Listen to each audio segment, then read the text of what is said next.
आज के इस डीप डाइव में हम एक ऐसी दुनिया में उतरने वाले हैं जो होती तो हमारे आसपास ही है पर हमें दिखती नहीं।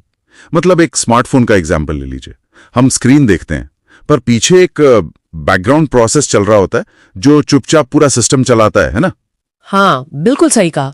और आज का हमारा विषय भी एक ऐसे ही इंसानी बैकग्राउंड प्रोसेस के बारे में है। हम इंडो पाक छाया युद्ध यानी शैडो वॉर पर बात कर रहे हैं, खास तौर पर रॉ के सबसे कामयाब डीप कवर जासूस रविंद्र कौशिक के बारे में, जिनको ब्लैक टाइगर या अर्जुन भी कहा जाता था ना? सही पकड़ा। इस डीप डाइव का मकसद सिर्फ उनकी कहानी सुनाना नहीं है, बल्कि जासूसी के जो तकनीकी पहलू हैं और अपनी पहचान हमेशा के लिए मिटा देने की जो मानवीय कीमत होती है उससे गहराई से समझना है। तो इस बैकग्राउंड प्रोसेस की शुरुआत कहां से हुई? मेरा मतलब है अचानक से किसी को दूसरे देश में थोड़ी भेज दिया होगा। अरे नहीं, अचानक बिल्कुल नहीं हुआ। असल में 1962 और 65 के युद्ध में ना इंटेलिजेंस ब्यूरो से कुछ खुफिया नाकामियां हो गई थी। ओह, तो उन चूक के बाद देश के नेताओं को एहसास हुआ कि कुछ नया चाहिए। बिल्कुल, उन्हें समझ आ गया था कि दुश्मन की जमीन पर अंदर तक घुसने वाले लोग चाहिए हमें, और इसीलिए इस कमी को सुधारने के लिए 1968 में RNAW की स्थापना की गई। पर एक बात मुझे हमेशा खटकती है, इस खतरनाक काम के लिए उन्होंने चुना किसे? किसी ट्रेंड सेना के कमांडो को? यही तो सबसे हैरान करने वाली बात है। उन्होंने किसी कमांडो को नहीं बल्कि एक 21 साल के थिएटर कलाकार को चुना। रविंद्र कौशिक राजस्थान के एक आम एक्टर थे। वेट, सच में एक एक्टर? ये तो मतलब समझ के बाहर है। इतने बड़े खतरे वाले देश में किसी सेना के जवान के बजाय एक कलाकार को क्यों भेजेंगे? आपको दुश्मन देश में बिना एक भी गलती किए 24 घंटे और 7 दिन जीना होता है। हाँ, मतलब वहाँ कैमरा कभी बंद नहीं होता और किसी रीटेक का कोई चांस नहीं है। एकदम सही। RNA ने उन्हें 1973 में चुनने के बाद पूरे 2 साल तक कड़ी ट्रेनिंग दी थी। उन्होंने उर्दू बोलना सीखा और इस्लाम का गहरा अध्ययन किया। सुनने में आता है कि उनका खतना भी किया गया था ताकि उनका कब्र बिल्कुल पुख्ता रहे। हाँ, और यहाँ तक कि उन्हें मोर्स कोड सिखाया गया। सबसे बड़ी बात, भारत में उनके वजूद के सारे पुराने दस्तावेज पूरी तरह नष्ट कर दिए गए। बाप रे! पर नए देश में जाकर वहां की सेना में कोई सीधे कैसे शामिल हो सकता है? क्या पाकिस्तान की सेना ने कोई बैकग्राउंड चेक नहीं किया? उनका कराची जाना और वहां सेना में मेजर रैंक तक पहुंचना किसी चमत्कार से कम नहीं लगता। चमत्कार नहीं, धैर्य था वो। उन्होंने वहां जाते ही सेना में भर्ती होने की जल्दबाजी बिल्कुल नहीं की। 1975 में कराची पहुंचने के बाद उन्होंने सबसे पहले वहां की यूनिवर्सिटी से LLB की डिग्री हासिल की। अच्छा, तो सीधा अप्लाई नहीं किया, पहले एक पेपर ट्रेल बनाया। हाँ, इस डिग्री के जरिए उन्होंने अली खान के नाम से अपना एक नया और सच्चा कानूनी इतिहास बनाया।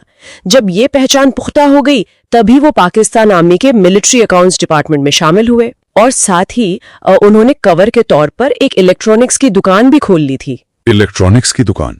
वो किस लिए? आर्मी की जॉब के साथ दुकान की क्या जरूरत है? क्योंकि रेडियो पर जानकारी भेजना उस वक्त सबसे बड़ा खतरा होता था। रेडियो ट्रांसमिशन एक चलती हुई टाइम बॉम्ब की तरह थी।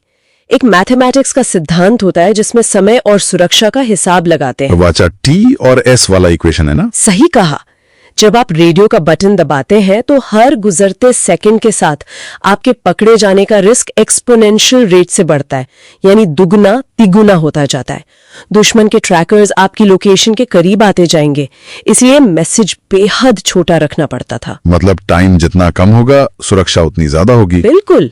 और जब रेडियो ज्यादा खतरनाक होता था तो वो डेड लेटर बॉक्स या DLB का इस्तेमाल करते थे। DLB मतलब वही जहां किसी पहाड़ के आम जगह पर चुपचाप जानकारी छोड़ दी जाती है और कोई दूसरा एजेंट आकर उठा लेता है। हाँ, एकदम वही तरीका। पर एक बात सोचिए, जब उनकी छोटी से छोटी हरकत इतनी नापी तुली थी और उनकी पूरी जिंदगी ही फर्जी थी, तो क्या उनके अपने जज्बात भी फर्जी थे? उन्होंने वहां अमानत नाम की लड़की से शादी की, जिन्हें जोया भी कहा जाता है। ये इस रिपोर्ट का सबसे दर्दनाक पहलू है। एक ऐसी दोहरी जिंदगी जीने का मनोवैज्ञानिक दबाव जहां आप अपनी पत्नी के सामने रोज एक नया झूठ जीते हैं। सही बात है। एक तरफ अपने देश के लिए वफादारी और दूसरी तरफ उस परिवार के लिए प्यार जिसकी पूरी बुनियाद ही एक धोखे पर खड़ी है। और बेचारी जोया का दुख सोचिए, जिसे कभी पता ही नहीं था कि उसका पति असल में कौन है। ये बोझ किसी भी इंसान को अंदर से तोड़ सकता है।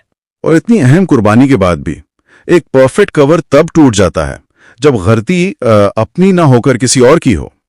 1983 में जब RNW का एक और एजेंट इनायत मसीह पकड़ा गया, हाँ, उसमें ISI की तरशोर के आगे कौशिक की असली पहचान उजागर कर दी और वहां से 16 साल का एक अजियत भरा आखिरी सफर शुरू हुआ।